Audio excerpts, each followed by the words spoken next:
and welcome to Choosing College, how to make better learning decisions throughout your life.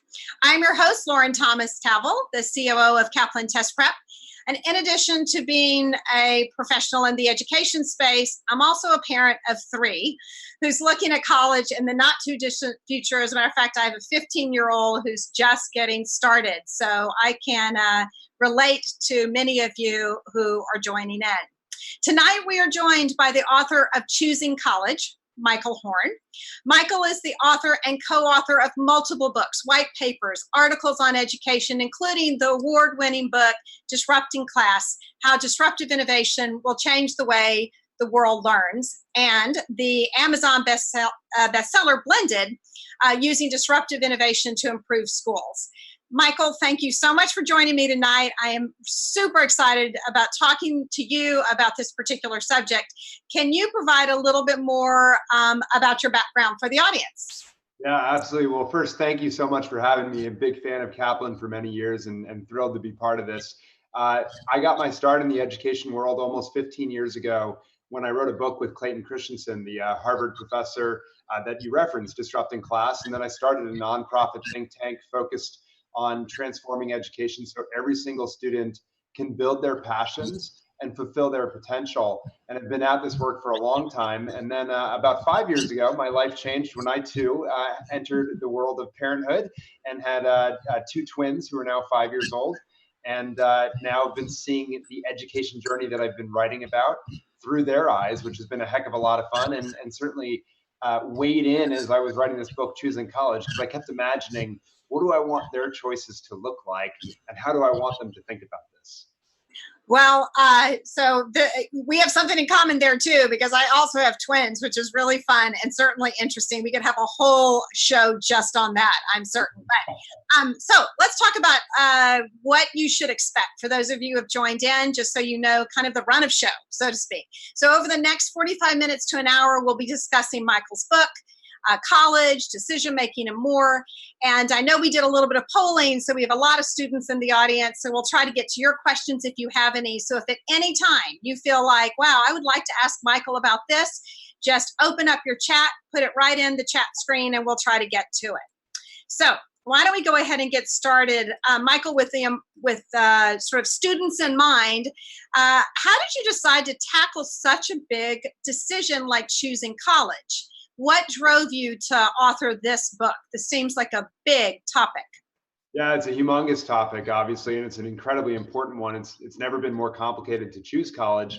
And that was really what was in the back of our minds, was we had this sense that students were making the choice for a lot of different reasons. And colleges were sort of trying to serve all of those students in very different situations and not serving any of the students particularly well as a result. And so we wanted to understand that more. And as we dug in, we created over 200 mini documentaries of students making this college choice. And the stories were so fascinating and so eye-opening, frankly, that we said, gosh, there's a book here, because we got to get these stories out to students, and we've got to share the advice and conclusions with them so that they can make better decisions. Put guardrails in front of what you're doing, think about options you never would have otherwise considered. And we really felt like we had to write this so we can inform students about how to think about this really important choice. That's so true. So I got a preview copy. Is the book actually up on Amazon and ready to be sold? It is available on Kindle as of yesterday, and it will be shipping from Amazon as of tomorrow, I am told.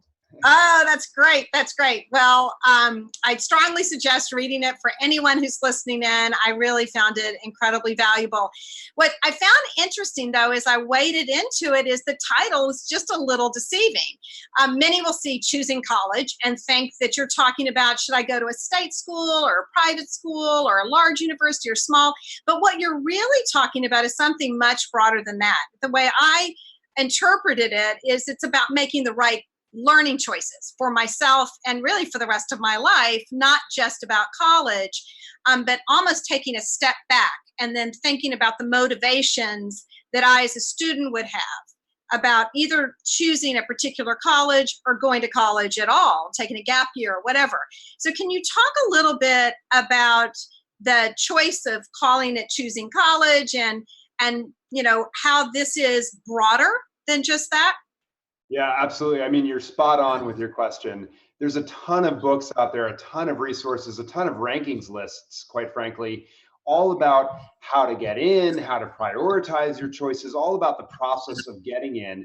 But no book out there that we could see takes you a step back and asks a more fundamental or foundational question, which is, why are you trying to go? What are you trying to achieve in your life? What's progress look like for you? What's the outcome that you desire? No book is really taking you through that. And so we wanted to step back and ask that question, because as we dug into these documentaries of students making the college choice, what we saw was that your outcomes are profoundly impacted based on why you're going. And so if you're going for certain reasons that maybe don't lend themselves well to a 4-year school, the outcomes like the dropout rate, the transfer rate, the unhappiness is really high. And students and parents know you're taking out a lot of debt right now in many cases to go to college. It's not a cheap option anymore. You really want to be very clear about what are your motivations, why are you going, and then once you know that, you can sort along those factors, which we help you do, and then you can start consulting those guides to say, okay, what are the right schools exactly in this niche, or how do I get into those schools, and those sorts of questions. Yeah, that totally makes sense. And as a matter of fact, you used a framework that I thought was really interesting because it's a framework we use a lot in business, which is called jobs to be done, which I know you're a very deep author of as well. But for the folks who maybe don't know what that is all about, why don't you walk us through why you chose that framework and what that's all about? And then we'll go through some of the jobs so that folks maybe see themselves in pieces of that. Yeah, totally. So, jobs to be done is this concept that, as you said, it arose out of the business world to help companies basically understand what was causing people to make the purchasing decisions that they were, and then build better experiences around that. But really, it's a demand side, a consumer side, a student side concept in the sense of we're understanding the situation that you're in and what success looks like for you in that situation, and what does progress look like. That's really what the job is. And then once we understand that, then we can design tailor-made experiences. A lot of marketing language out there in the world, they just do, what are the needs that students have? They need to learn these things. They need to take this math course. They need to do this, of course. But the reality is you're in a particular circumstance and things are more or less relevant. You have trade-offs you're going to make. You're going to do this club, not that one. You're going to take this class, not that one. And you have to prioritize things. It's not in a vacuum. And so jobs to be done really steps back and says the context, the situation you're in makes a world of difference in terms of how you're making those priorities. And if you don't understand that, it's really hard to understand what's driving people to make decisions. The last thing I would say is a lot of people tend to focus on the functional aspects of college. If you go to college, you'll get a good job, like that sort of language. But we're not just functional people as human beings. Like we do things for very social and emotional reasons as well. All my friends are going to this college. I want to be with them. All my friends are going here. I don't want to be them because I want to reinvent myself with new people. Whatever it might be, these social and emotional decisions factors weigh heavily on how we make choices. And jobs to be done doesn't just look at the functional reasons, but also those social and emotional ones as well. Yeah, that makes so much sense. I think so much of the college application process and the choices that you have are emotional. They're your self-worth, and so much of who you are is caught up in those decisions and where you choose to go and what alma mater, what big logo you choose to wear if you go to college. So you identified through the interviews 5 jobs. And I thought it would be good to go through those jobs. And then, I already see at least one question coming through that I think will get teased out in that dialogue. So the jobs were, you start with help me because you talk about the students. So help me get into my best school. Help me do what's expected of me. Help me get away from whatever it is I'm trying to get away from. Help me step it up if I really feel like I can, do better, or help me extend myself. And so those 5 jobs, I don't think, folks might be thinking, wow, that's not what I would have expected. I would have expected a liberal arts school versus a large university. But you really tried to get to the emotion of it, the reasons, as you were saying, which I thought was super helpful. So, many students and parents are prepping for college. They're starting to think about that, right? How would they apply that to their own personal life? How do they apply that to their job to be done? What would you give them in terms of advice? Yeah, so the first thing is to recognize which job you're most closely aligned with at this point in your life. And it can change, by the way. It can even change in the midst of the application process. And for many students that we talk about in the book, it does. And it's very interesting how that shifts.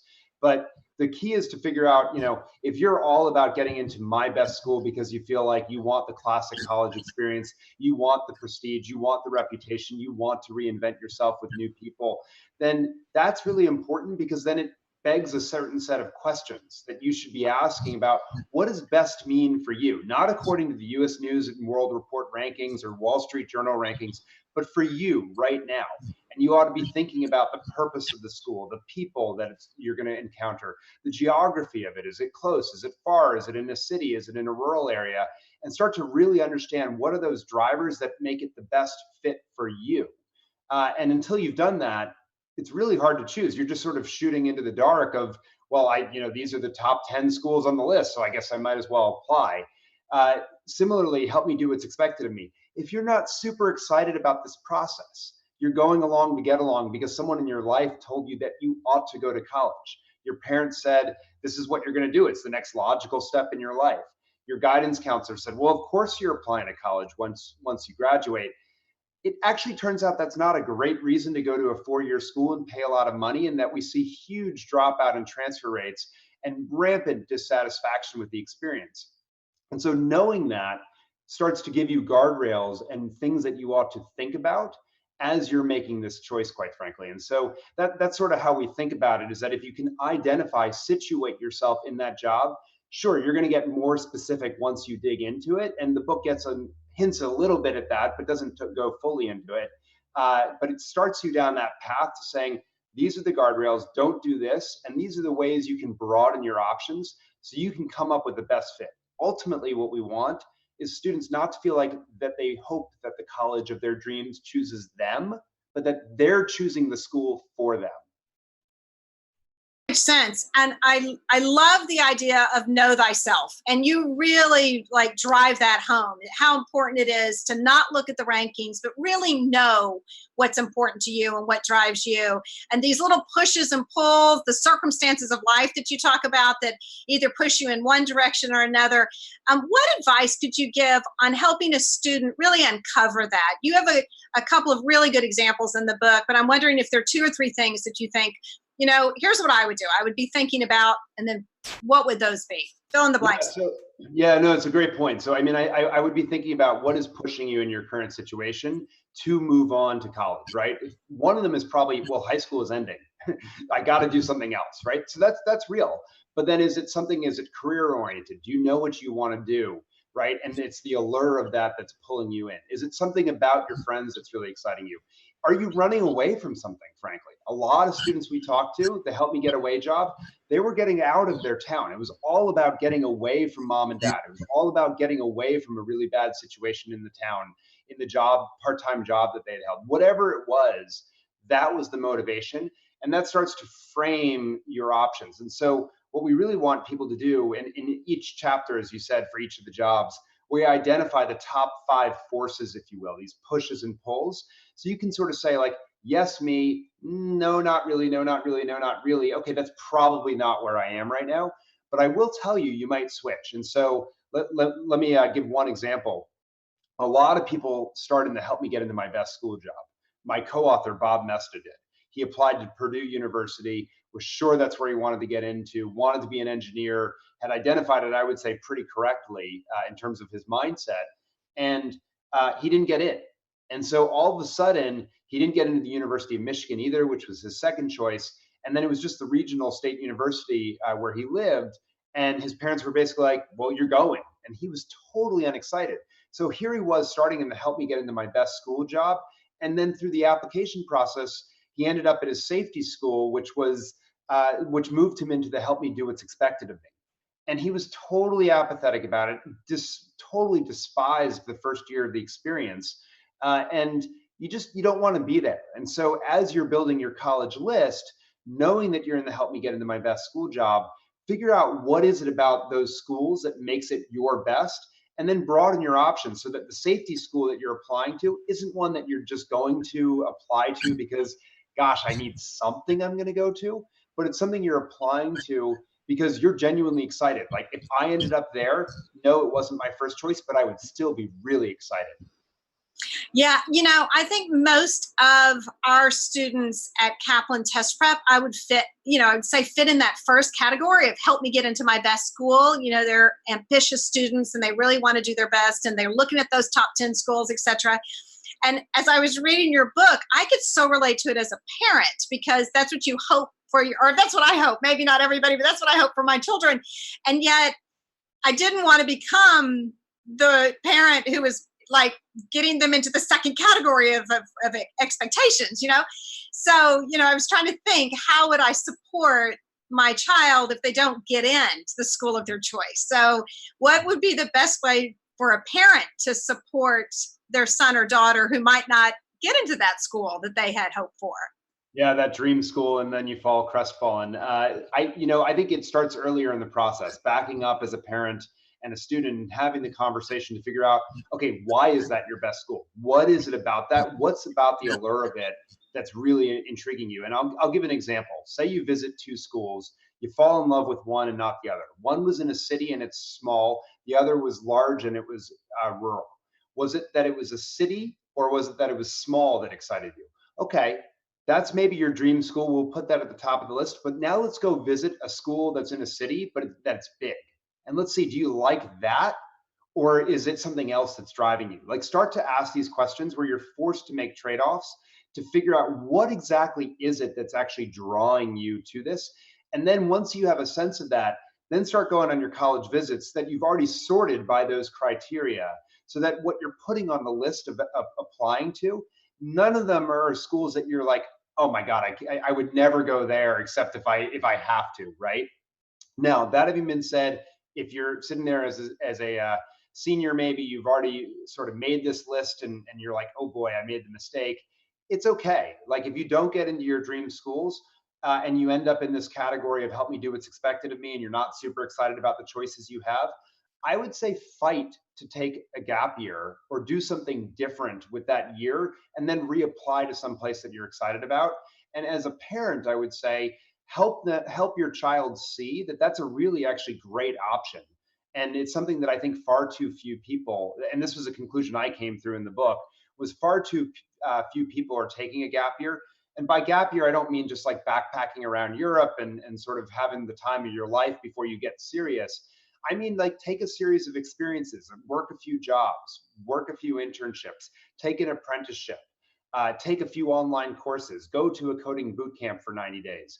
Do a series of things that give you exposure to a variety of career paths, a variety of different working atmospheres and situations that teach you, not about the subject per se, but what do you like and what do you dislike, so that you can get fired up and then come up with a list of colleges that you're actually really excited about on the second go around so that you can go to them. It's not a bad option at all. I mean, the first daughter of Barack Obama, she made that choice, and I think came out great. And I think what I came away from the experience of writing the book was that actually this doesn't have to be something that's just for the wealthy or the elite.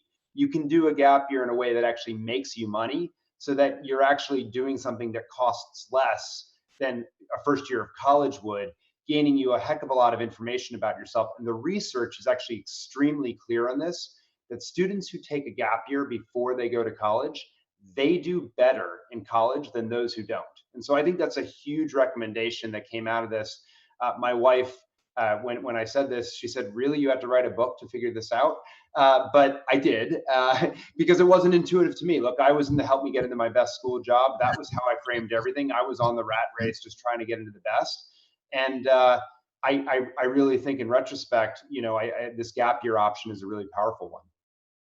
Surprised by the statistic that 74% end up transferring or dropping out. So I think you're making a compelling argument for, take a moment to say, if this is not what you're passionate about or excited about, taking that gap year is not a bad idea.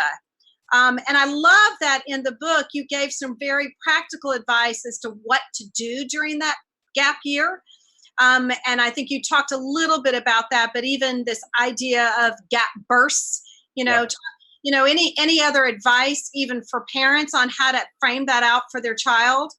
This is incredibly important because the research is also clear. If you haven't thought about it ahead of time and you just sort of go into a gap year sort of aimlessly and you drift, then you may not go back to college at some point. And that can be punishing as well in terms of future career prospects and the like. And so the big advice I would say is bound it in some ways. Say it's going to be 9 months or it's going to be a year. We're going to do 4 experiences. This is the budget that we're willing to devote to it. And this is the sort of questions that you ought to be asking yourself. Really plan that out ahead of time. Not that you're going to know exactly what you're going to learn along the way, and you might change. You might say, I'm going to take this job for months 3 through 6. And then after months 3, you're like, actually, I really love what I just did. How do I double down or learn more about that? That's fine, but have broad contours around it so you don't go off the rails in some sort of tailspin that never actually results in you getting back on a path toward college or a meaningful career in life. Yeah, that I love the have a plan, so know yourself. So know thyself and then have a plan against that and be prepared to pivot or to be agile in the way you go about it. I thought was really smart.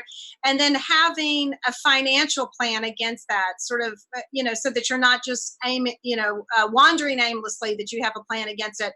I thought was incredibly helpful advice. And as a parent of 3, I am certain there's going to be at least one of my children who's going to suggest that as an option. I kind of already know who it's going to be. Just it as an option. So that was very helpful for me to hear as a parent. So we have one question that's come through that I thought you could just give a quick answer on. We have someone who's asked, what is the difference between a liberal arts college and a standard university? So I thought Yeah. this would be a good time to answer that.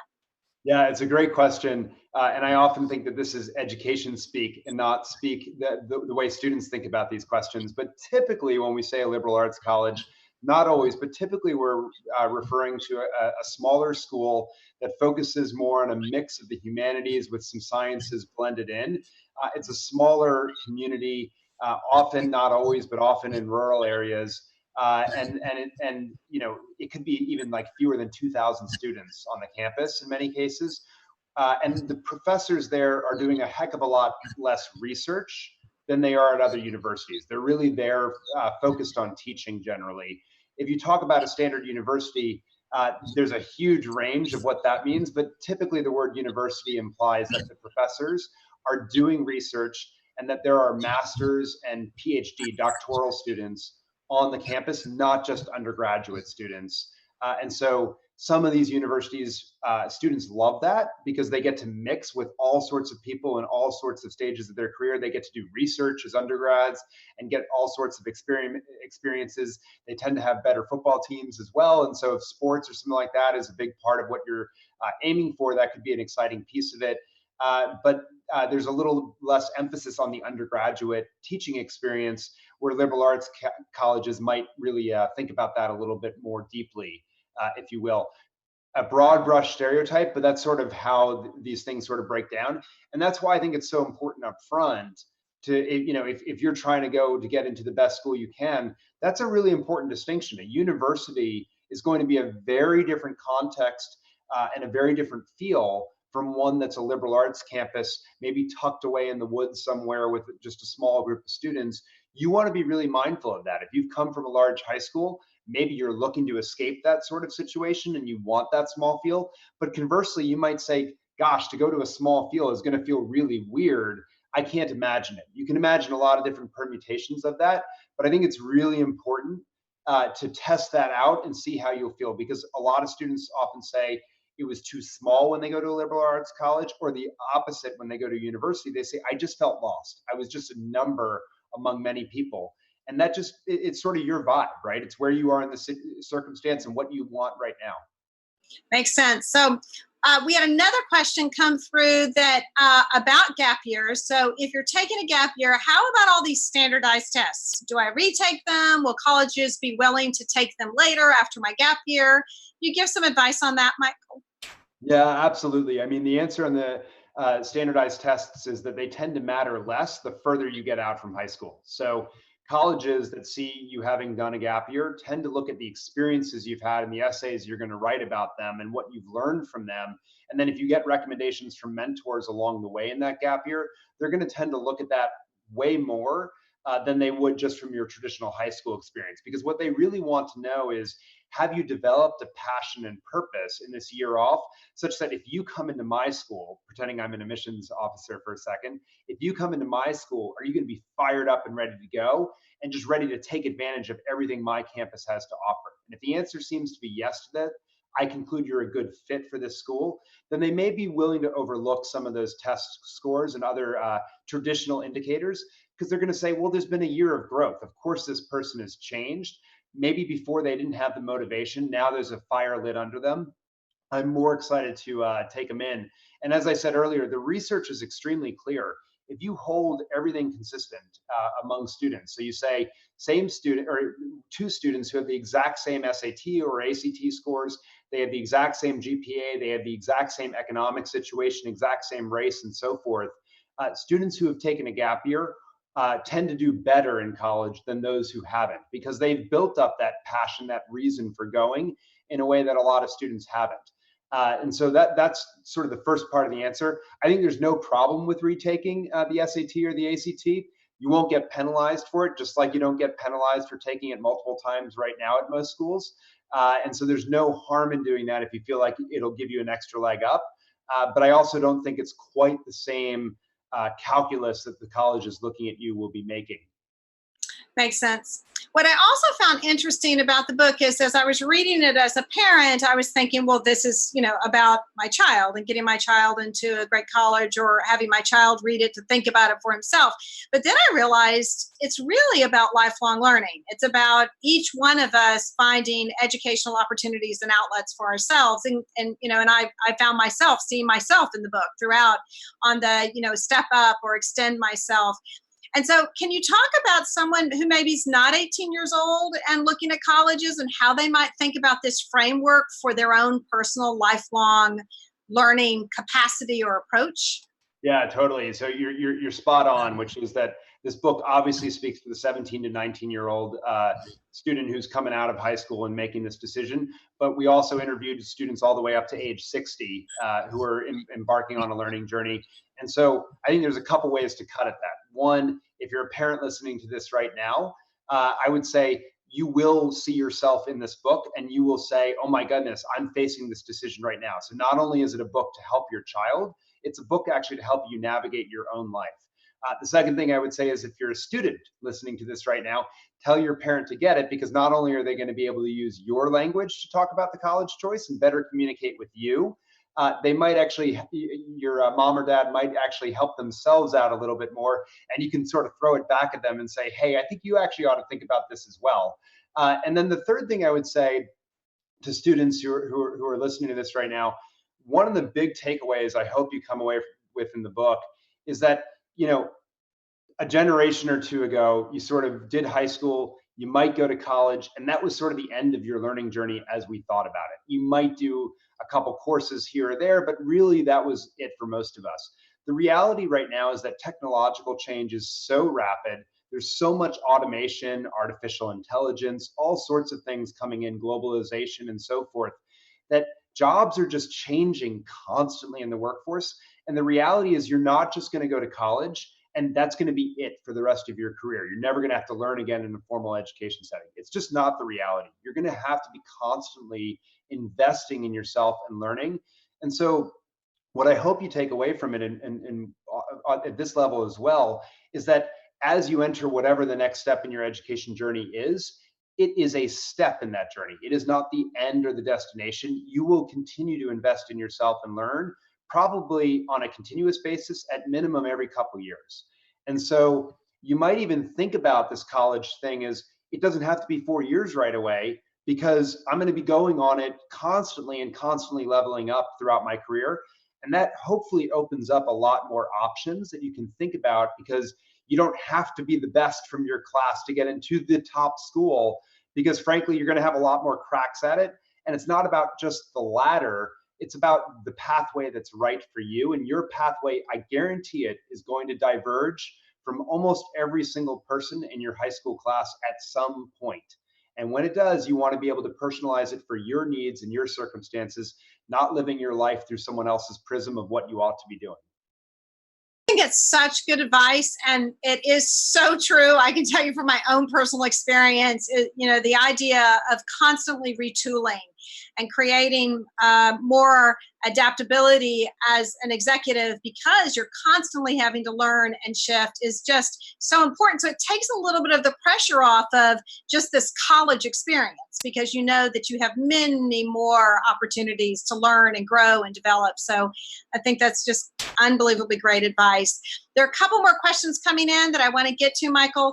One is, are there any scholarship options for gap years or other non-traditional students that you're aware of? Outstanding question. So first, I would say this has changed dramatically. There are options now to pay for the gap years in ways that there were not formerly. I would first recommend you go to Gap Year Association. It's a nonprofit website that maintains a lot of these formal programs for gap years.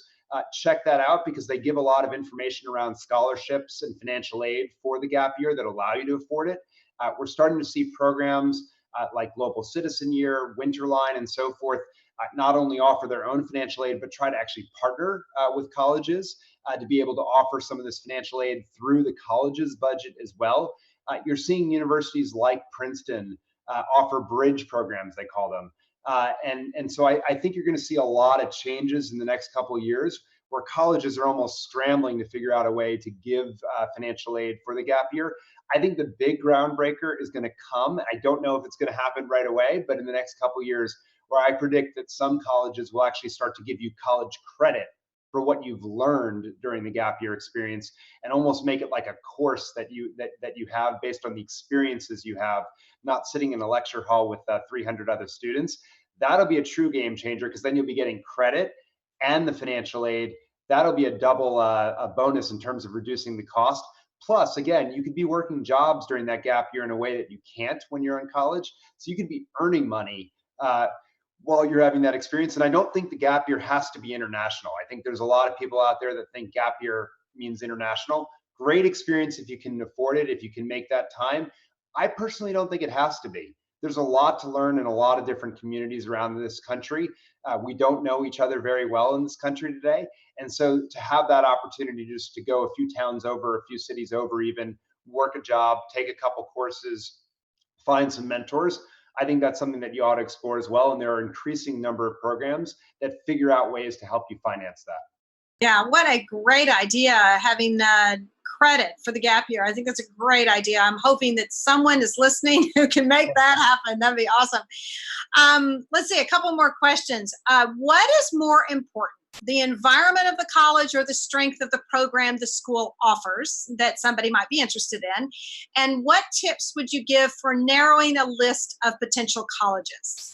Yeah, that's so outstanding question. And I think it goes back to what's driving you, right? So I'll just give you an example from my life, which was I didn't know what I wanted to do in my career. I didn't think I would become a writer. I didn't think I would write about education. None of that I predicted. I had no idea. And I went to college much more concerned about the environment. Would it have extracurricular activity options that were exciting to me and would draw me in, and so forth. And ultimately, I would say the extracurricular options and having a vibrant campus life, not in terms of the parties and so forth per se, that wasn't unimportant to me, but also, having the ability to get involved with people, meet people, and do work together outside of the classroom. That was really what drove me as I reflect back on it. And so for me, that was the right decision. The flip side is, like, if you know you want to be a physical therapist, then you ought to select by that. I mean, one student we talked to in the book, we call her Naomi in the book, not her real name to keep people private, but she said, I always wanted to be a nurse. And then she chose a college that did not have a nursing program. Do not do that, right? So if you say, like, I know what I want to do, then the strength of the programs, the academic programs, become way more important. And then you should start factoring in, hey, does the academic reputation of the place matter or not in this field? Like, if you're doing physical therapy, no one really cares what college you went to get that degree. They care, can you practice? and do you accept reimbursement and all that stuff.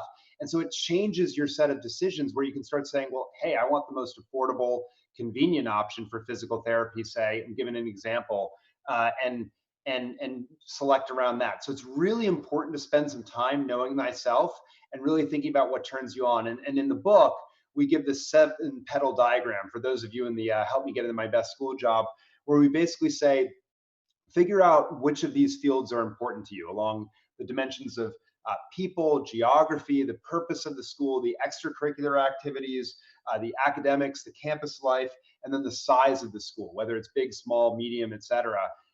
And then you don't have to know your answer to all those, but you do want to figure out what are the 1 or 2 of those that are really important to you, and then anchor on that. And then you can use a variety of tools. I mean, Barron's, Naviance, and so forth.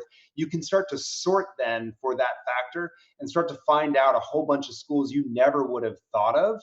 But it starts with understanding what's the criteria that's actually driving you and not what someone thinks you ought to do. I mean, I think right now a lot of students are probably hearing from their parents because of the cost of college. You got to go to a school where you can get a practical degree that will result in a clear job. So go to a school with a strong business program or a strong science and engineering program or whatever. Guys, I was a history major. It worked out.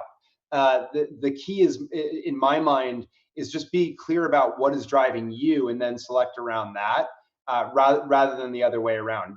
If you're not excited about business, don't just choose your school because that's what it is. That's not the way it's gonna. It just doesn't make sense. Instead, anchor around your passions. Yeah, such great advice. A couple of more questions are coming through. Let's see. To know more about the college, should I choose to go to an open house or discovery days or daily tours? Which would be more beneficial in terms of really understanding the college? Yeah, it's a great question because colleges love to put their best face on for you. So I think that there's a couple things I would say. I think the tours are meaningful. You can totally be swayed because of the tour guide, and I got a great tour guide at the college that I went to, and he sold me hook, line, and sinker, even though I thought I did not want to go there going into the tour. So tour guides can be overly persuasive, but I think the value of taking them is you get a sense for the passion and energy of the place and whether it speaks to you. And you can ask questions of a student typically to just figure it out. If you can actually spend a day on campus, even better, because you can talk to students about the questions that matter to you. Maybe it's like you want one-on-one attention from faculty members. Throwing that out there as an example. Dig into that and see if you can do that. I would also email, say you're interested in a large state university, right?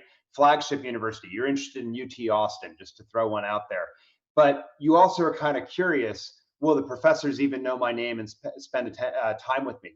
Email them beforehand and try to set up a meeting or two with a faculty member before you go on that campus visit and see if they'll actually spend time on you. The last thing I would say is go to LinkedIn, find some alums of the university and contact them, because you'll get the real story from people who've been out 1 or 2 years. Sometimes the students aren't really sure how to answer questions, but someone who's been out 2 years, they have the knowledge of what it's brought them, what they would regret, what they would do differently, and so forth.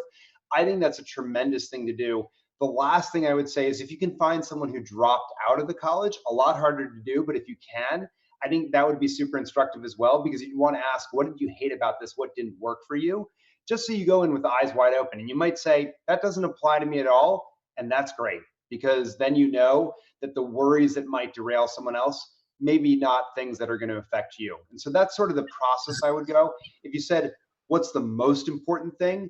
I would say try to talk to alumni, frankly, and have that college visit. I don't think anything can replace actually being on there and speaking to some real students who've been through the entirety of the experience.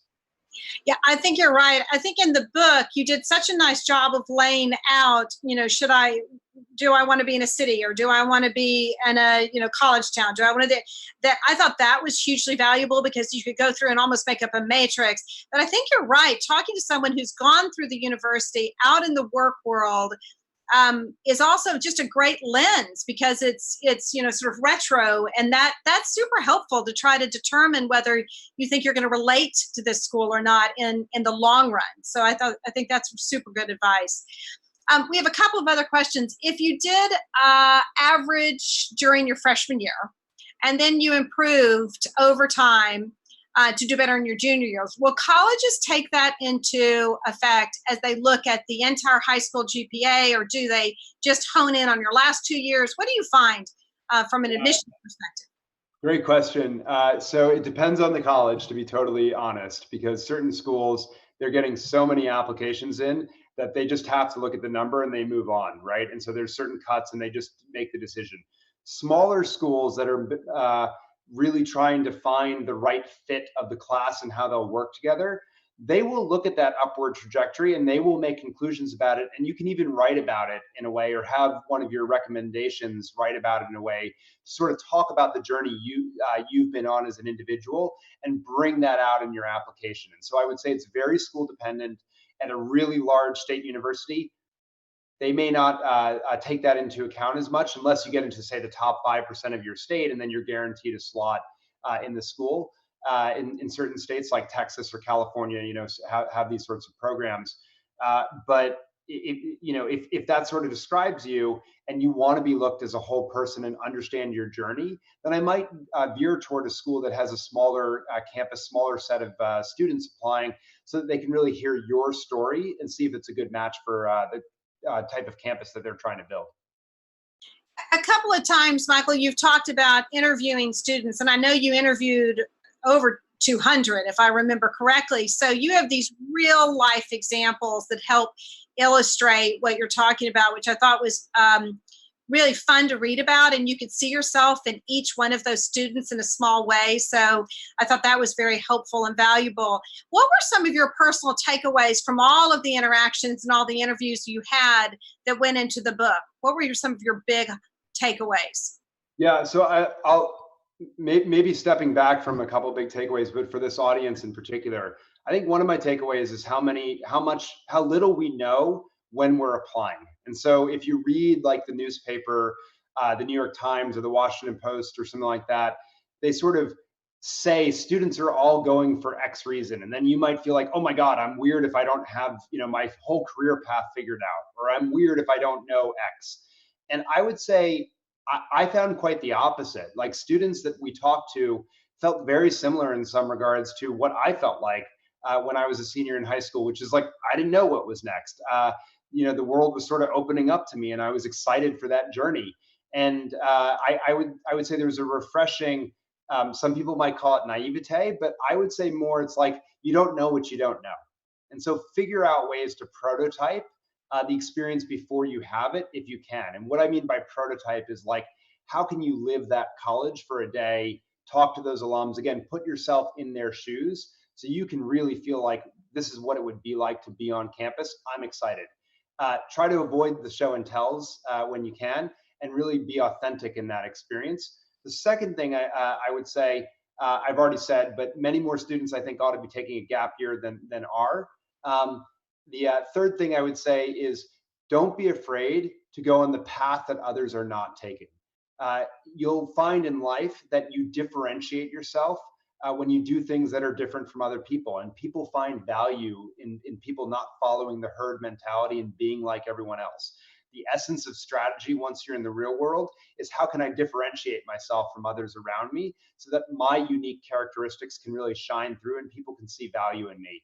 And don't be afraid of doing that, of doing something different from what everyone else is doing. There's a lot of social pressure around you right now to do what everyone is doing, to conform. You have to go to college, whatever the message might be. You be you, and you do you where you are right now. And don't be afraid to buck that trend, because you will find in life that tons of value come from it. I'll just give you a couple quick examples from my own story, which is graduating college. I think most of my peers were taking consulting firm jobs. They were taking investment banking. I thought I was going to do the same thing. And then I got this totally weird opportunity to work for this political analyst, David Gergen. For those of you that watch CNN, you probably see him on TV all the time, as his research assistant. Not at all what I thought I would have done, but eye-opening experience. That allowed me to then get into business school because I had connections there through him that I think helped a lot. I met a lot of interesting people in the business world. Then there I met Clay Christensen and wrote a book with him. I don't think any of my classmates at business school, except for one, wrote a book after business school. That's not why you go to business school. And it's turned out to be an incredibly fulfilling career path from that. And I've done that several times where I've done the thing that not everyone else has because it felt right to me. It felt like the opportunity I couldn't say no to. And I would say just jump when you get those opportunities. And you were smart enough to see those opportunities when they came to you and just take it, which is, I think that's also really excellent advice, is to be open to those opportunities. And when you see them, just step on the gas and take it and go with it. There are a couple of other questions that have come through.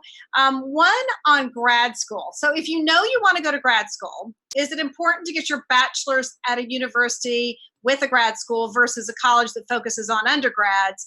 She says it seems that it would be helpful to have contact to the grad students to better understand. So what do you think about that? Great question. So I would look at the colleges you're considering and seeing where those students go to see, do they go to the grad school programs you're interested in?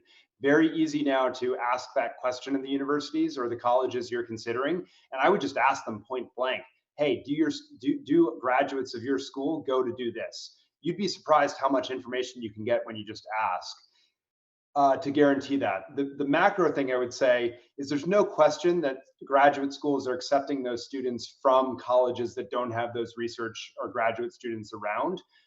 And so don't be afraid to do that, because I see plenty of students that come from non-university backgrounds, college backgrounds where the focus is on the undergrad, that get into grad programs and do great. But the flip side of it is, if you get to do research with, say, a professor and a grad student that's on the cutting edge of some science field, and you want to go be a PhD in a certain science field, yeah, no question, that could be super valuable. If your goal is, say, to go to business school and get a master's of business administration, an MBA, I'm not sure you need to go to a college that has an undergraduate business program. I think a traditional college that doesn't have that university, that doesn't have that grad program, I think you'll be just fine, as long as you prepare yourself with the job after college. Great. All right. Let's see. Let's go back to a couple of the questions. The good news is they're coming in, Michael. You've got a lot of people who want to get your advice here. Is it worth to do a 4-year course and then immediately after that finishes start graduate school, or wait a couple of years? I think it goes back to sort of that gap year thinking, and get some experience underneath the belt before going back to graduate school. Look, I'm a huge proponent of taking a break after college, especially if you haven't done so beforehand, just to get some experience in the quote unquote real world, pay some bills, work some jobs. I would say, a lot of folks listening here probably have not had paying jobs. I mean, according to the statistics, this is the lowest teen participation rate in the workforce we've ever seen in our nation's history. And as a result of that, we lack a lot of experience about what the different fields are, what it looks like to report to a job day to day. I think doing that, paying bills, living on your own, not on a college campus, is really important, so that you build a deeper sense of who you are and what you want that grad school experience to actually be when you go there. And is this really what you want to do? There are some exceptions. If you know you want to be a doctor, going through med school and residency and all that stuff, like, it takes for freaking ever. And if you want to be practicing before you're 35, I get it. You might want to go right away. But in general, I strongly encourage people to take a couple years. And I will tell you, very good friends of mine who went on to be doctors, they took a few years before they went. And I think they were way more motivated and clear about their why when they went into the experience than people who went straight and sort of burned out a lot of times. Because they'd just been doing school, or they got out on the other side and all of a sudden they had to practice as a doctor and build a practice with patients and sell and things like that. And it was foreign to them because they'd never had those experiences. And so I'm a big proponent personally of taking some time and getting in the real world and getting a little work experience before you go straight to grad school. I think that's good advice. You interviewed a wide variety of students, a great cross section. Did you find some commonalities across those personas as you were meeting those students that you were surprised about? Yeah, I did. Frankly, I was shocked that the demographics didn't always line up with why people were going. And it was interesting. People from radically different walks of life, for example, for the Help Me Step It Up job, this is people who were saying, this isn't who I am right now. I need to improve something about my life. People are depending on me. You had people who were low income, first generation students going to college right away. You had people from the rural Midwest who had had college in their family, but felt like they had to go to the Army before they went to college because they weren't who they were and they had to step it up. You had people working in jobs. And what was fascinating was, to a T, almost every single person that experienced this, they would use that language in the course of the interview. This wasn't me, or I needed to step it up. And you were like, did you all talk to each other before we talked to you? Because this is getting a little creepy here, that you're all using almost these words verbatim. And so you would often see that. I would say the same thing was true in the Help Me Get Into My Best School. While there are variations of what best means, like some people want to get in the perfect pre-med experience because they know they want to be a doctor. Some people want to just party for 4 years and have that experience. Some people want to go get a job in the business world right out of it.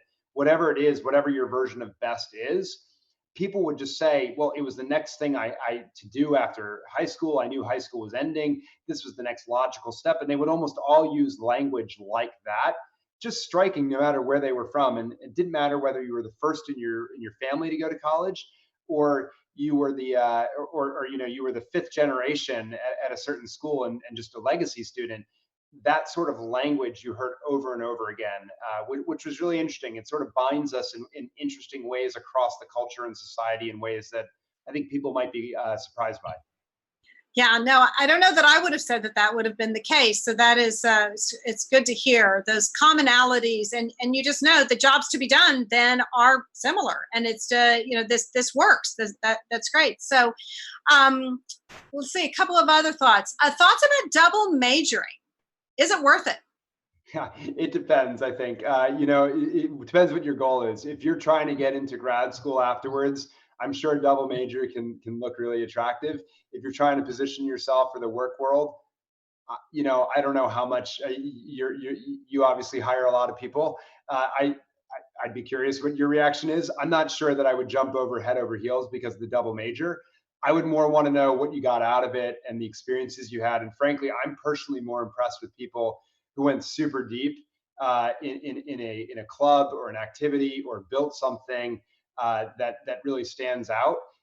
What I would say is, though, if you're super interested in two subjects like computer science marrying with English, like that's your bag, great. If you naturally take all of those classes, great. If it adds up to a double major, no problem at all. But be careful, because a lot of students I see, they start going down the road where they're taking a lot of classes in two different majors. They don't take quite enough in either one, so that when they get to graduation with their fellow peers, they don't actually have a major, and so they haven't fulfilled the requirements for graduation. And that's where you see a lot of students slip into the fifth, sixth year of college. And you all listening might be surprised. 40% of students who go to four-year colleges do not graduate within 6 years of attending. That's a stunning figure, right? And so you want to, I'm not discouraging a double major. I meet tons of impressive students when I'm on college campuses who blow me away. They're doing two majors and a minor, and I'm like, holy cow, you're impressive. But do it really because you're clear about it, and don't have any doubt about it. Make it about you, not about what it will look like.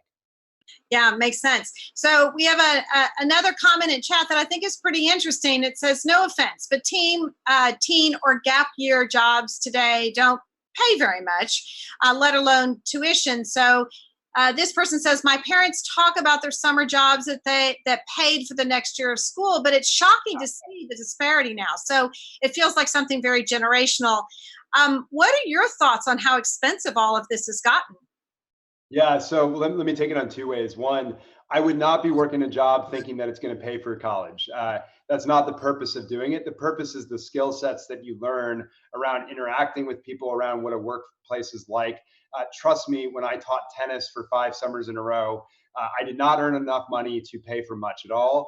But I got a lot of valuable relationships, interacting with parents, interacting with campers, interacting with my fellow counselors, figuring out how the business worked of the tennis camp and so forth, that I just never otherwise would have gotten. And what employers, so let me talk past college for a second. What employers are consistently saying right now is the students who have had all these, amazing internships and amazing degrees and amazing GPAs and so forth, when they come into their work environment, because they've never held a job before, they lack certain sets of soft skills that actually holds them back in really clear ways. And so you almost can't name it, but I would say you're not doing the job because of the money you're going to make. Although it might make you might lose less money than you would if you went to a college you weren't excited about. That's the bigger point.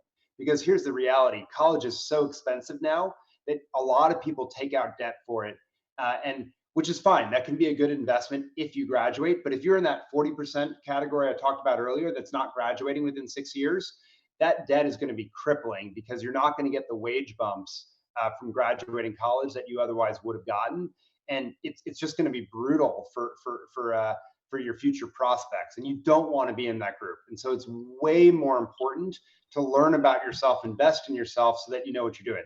Now, look, if you've been through high school, you've done, I don't know, the yearbook, newspaper, band, whatever it might be, and you're super excited about something, great. Maybe you're already there and you have that intrinsic passion. I think that's the real point, is you don't have to know exactly what the rest of your life is going to be like. That would be boring. But you should know some things you're excited about, and that drives your college choice. So I'm shocked to say that we're at 57 minutes and we have 3 minutes left, because it feels like this hour has gone like that. So I guess in closing, after listening to this interview and after thinking about your book, if you could boil it down to the 3 things that you think the students on this call should walk away with, what would they be? Great question. So, and first I'll say, for those students who are listening that want to get in touch with me afterwards, at Michael B. Horn on Twitter, I'm happy to answer questions and engage with you and try to help there in any way, shape, or form.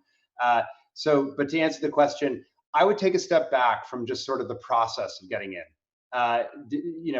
What essay should I do? What all that sort of thing. Like, what classes should I take? Just step back for a second from the craziness. Try to get away from the rat race of all your friends and just do a little bit of thinking about what excites you. What are your skills? What are your strengths? What are your weaknesses? What do you hate doing? And once you've sort of done a little bit of that reflection, then you can start to say, okay, I think these are the sorts of schools that would fit well into that, and really think about your why. I hope the book is helpful in saying, like, hey, this is more me than the others, and therefore I'm going to start to explore along these lines and put these guardrails up. That's the second thing I would say. And then the final thing I would say is, again, a lot of friends and parents around you, they're going to be telling you all sorts of advice. The reality is, your parents and the parents around you, they went to school 30 years ago. They don't know what they don't know either. And so don't be afraid to step back and say, like, hey, things have changed. This is how I'm framing it because this is what excites me and it's about me. A huge takeaway from the literature and all this is you can go to a lot of different colleges some people have never heard of outside of, a 20-mile radius of the city that they're located in. You can do great in your life if you apply yourself in that school.